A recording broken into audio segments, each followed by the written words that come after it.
matitigas ulo. Kasi ganun kami pagdating sa negosyo. Yung imposible, ginagawa namin lahat para maging posible. Baliw mo naman, bakit mo naisip yan? May pera ka na, 1 million na. Tapos tataya mo sa store, diba? pandemic. Matatakot ka. Kasi abnormal kami. Ikaw normal ka mag-isip. Kami above average. Kaya namin na taya.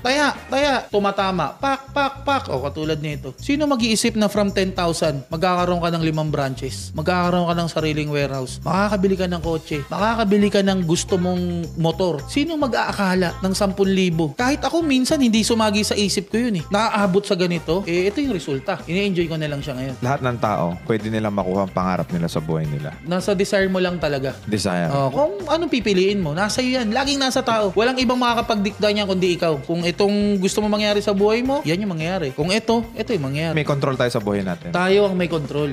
Kung ano man ang nararanasan mo ngayon, wala kang dapat ibang sisihin kundi ikaw lang. Kasi ikaw ang accountable sa nangyayari kung ano ang nangyayari sa'yo ngayon. Saan pa papunta ang kumpanya ng Para Clothing?